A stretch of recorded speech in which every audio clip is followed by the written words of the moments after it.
В городе Санкт-Петербурге состоялось открытие 4-го по счету Международного газового форума. Участие приняли и представители Республики Саха-Якутия. Все подробности у нашего СОБКОРа в северной столице Айсены Бурнашовой.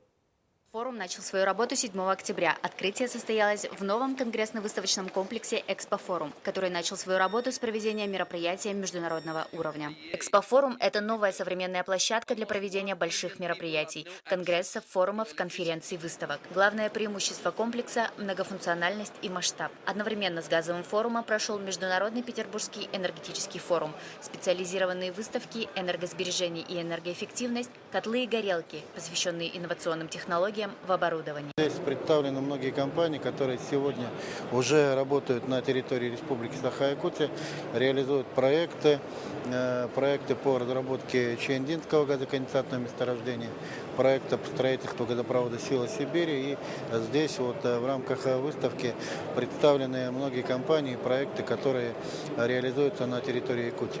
Организаторами 4-го газового форума являются «Газпром», «Экспофорум» и «Фарекспо». Выставочная программа форума объединила на одной площадке несколько тематических направлений, продемонстрировав современные тенденции газовой индустрии, а также новые проекты, ориентированные на развитие инновационных технологий в нефтегазовом секторе. В этом году форум собрал делегатов из 25 стран и более 1500 участников. В том числе участником газового форума стала делегация Якутии под руководством постоянного представителя Республики Саха в Москве Алексеем Стручковым. В рамках форума были организованы многочисленные конференции. В секции развития российской газовой промышленности на Дальнем Востоке с докладом выступил первый заместитель министра промышленности Якутии Павел Ксенофонтов. У нас известно по нефтегазовому направлению примерно 20%.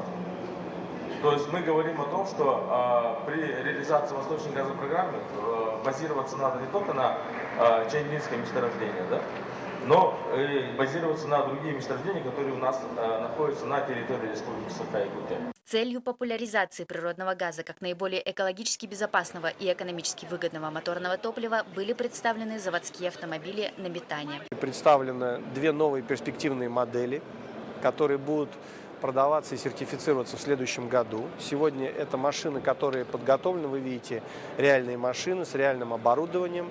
Это машина «Газель Next CNG» и «Газон Next CNG». Международный форум газа собрал на одной площадке лидеров газовой отрасли и является сочетанием конгрессной и выставочной программ, дающим полное представление о современном состоянии газовой отрасли в России и в мире. Айсена Бурнашова, Егор Максимов, Лидия Андросова, НВК Саха, Санкт-Петербург.